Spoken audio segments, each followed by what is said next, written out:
तुम्ही देखील अष्टविनायक यात्रा प्लॅन करत असाल तर हा व्हिडिओ नक्की बघा। 8 पवित्र गणपती मंदिरे, 8 कथा आणि एकच श्रद्धा, गणपती बाप्पा मोरया। सगळ्यात आधी आम्ही गेलो चिंतामणीला। सकाळी 6 वाजता आम्ही घरातून बाहेर पडलो। आपला प्रवास सुरू होतो थेऊर येथील चिंतामणी गणपतीपासून, जो दुःख, चिंता आणि वाईट विचार दूर करतो। ऋषी कपिलांना चिंतामणी रत्न परत मिळवून देणारा हा गणपती शांती आणि समाधान देतो। इथेच पेशवेकालीन कारंजे आहेत, जे तुम्ही फोटोत बघितले। इथे श्रीमंत थोरले माधवराव पेशवे यांचे स्मारक देखील आहे।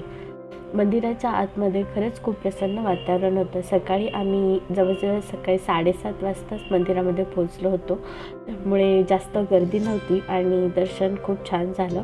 मंदिर तुम्ही बघू शकता किती स्वच्छ आहे आतमध्ये। खरंच खूप स्वच्छ आणि सुंदर मंदिर होतं हे।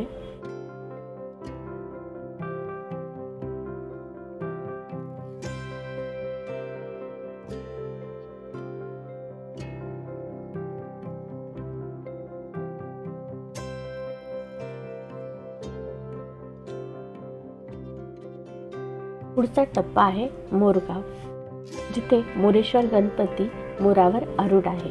अष्टविनायक यात्रेची सुरुवात आणि शेवट या मंदिरात करण्याची परंपरा आहे। मंदिराला सुरुवातीला काही पायऱ्या आहेत आणि त्या पायऱ्या चढून गेल्यानंतर एक तुळस लागते आणि तिथून मंदिराचे प्रवेशद्वार आहे। सो मंदिरामध्ये गेल्यानंतर तुम्ही बघू शकता की इथे खूप सुंदर दीपस्तंभ बांधलेले आहेत।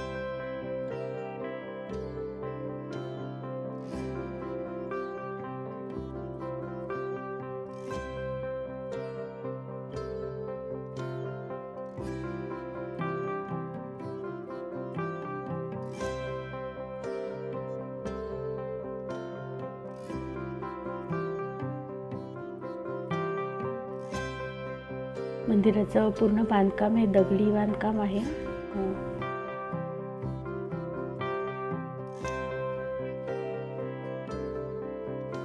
हे मंदिर देखील तुम्ही बघू शकता किती स्वच्छ आहे। अष्टविनायकामधली सर्व मंदिरे खरंच खूप स्वच्छ होती आणि खूप छान वाटत होते। तिथे गेल्यानंतर प्रसन्न होत जातो सिद्धटेकला। पण सिद्धटेकला जाण्याआधी आपण करणार आहोत पोटपूजा। सो सिद्धटेक इथेच चुलीवरचं जेवण मिळतं आणि खूप सुंदर जेवण आम्हाला भेटलं। त्याच्यानंतर जेवण झाल्यानंतर आम्ही सिद्धटेक मंदिरात गेलो। येथील सिद्धिविनायक गणपती भगवान विष्णूंना विजय प्रदान करणारा आहे। जो भक्त इथे येतो त्याला ज्ञान आणि यश प्राप्त होतं। मंदिरात जाण्याच्या रस्त्यामध्ये दोन्ही साईडला भरपूर सारे शॉपिंगचे दुकानं आहेत आणि खाण्यापिण्यासाठी सुद्धा भरपूर गोष्टी आहेत। सो मंदिरात जाईपर्यंत तुम्ही तुमच्या आवडीच्या वस्तू घेऊ शकतात आणि आतमध्ये गेल्यानंतरही मंदिर भरपूर मोठं आहे आणि दर्शन खूप छान पद्धतीने झालं। तिथून जवळच एक देवीचं मंदिर आहे, तुम्ही त्या मंदिरातही दर्शन घेऊन येऊ शकतात। तिथून निघाल्यानंतर महागणपती रांजणगावला येईपर्यंत बरेच रात्र झाली। संध्याकाळचे 6 वाजले होते। पण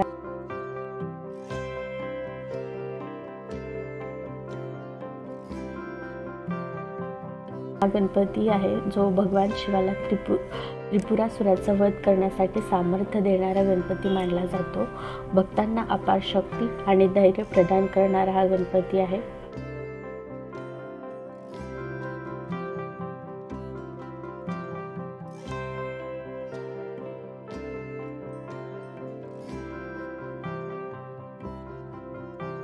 मंदिरात दर्शन घेऊन झाल्यानंतर आम्ही जवळच बुक केलेल्या हॉटेलमध्ये गेलो आणि तिथे रात्रभर आराम केला।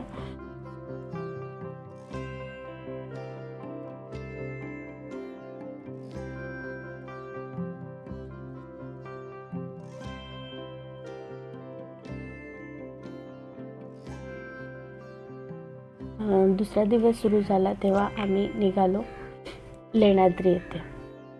तो लेण्याद्रीला जाणारा रस्ता खरंच खूप सुंदर आहे।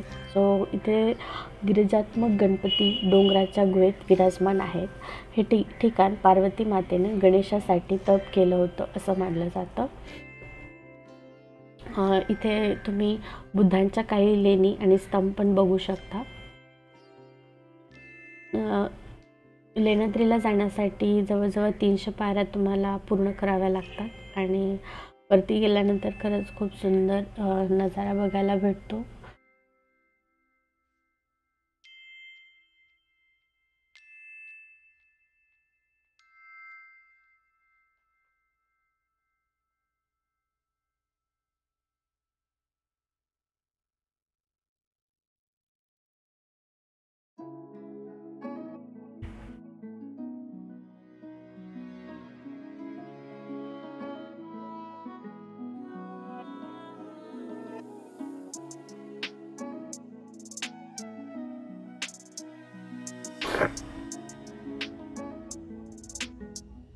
पायऱ्या चढताना काही ठिकाणी आम्हाला माकडे भेटली.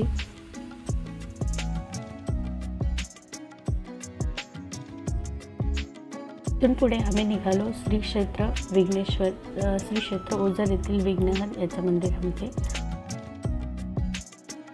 तो हे मंदिर जे आहे ते कुकडी नदीच्या काठावर वसलेले मंदिर आहे आणि खूप सुंदर वाटलं इथे गेल्यानंतर. पार्किंगसाठी त्यांनी भरपूर जागा सोडलेली आहे. तो इथे तुम्ही बघू शकता. आम्ही गाडी पार्क केल्यानंतर नदीच्या ठिकाणी काही वेळ घालवला आणि नंतर मंदिरामध्ये आलो. मंदिरसुद्धा खूप सुंदर होतं आणि इथे छान दर्शन झालं. सो या मंदिराबद्दल असं बोललं जातं की हे विघ्नासुराचा नाश करणाऱ्या गणपतीचं हे मंदिर आहे. तो सर्व अडथळे दूर करणारा आणि जीवनात सुख शांती आणणारा विघ्नेश्वर म्हणून या गणपतीला ओळखलं जातं.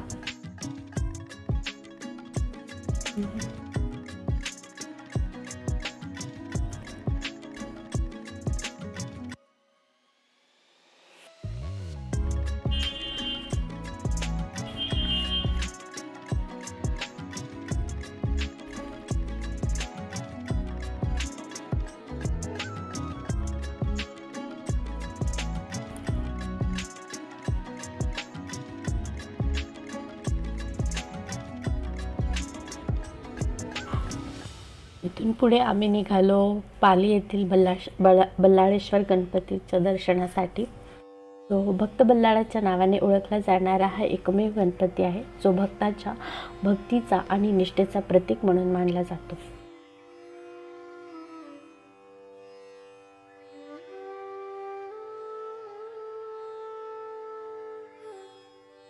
आणि शेवटचा गणपती आहे महाड येथील वरदविनायक गणपती, जो सर्व मनोकामना पूर्ण करणारा आणि आशीर्वाद देणारा देव असा मानला जातो. येथील अखंड पेटलेला दिवा श्रद्धेचा साक्षीदार आहे.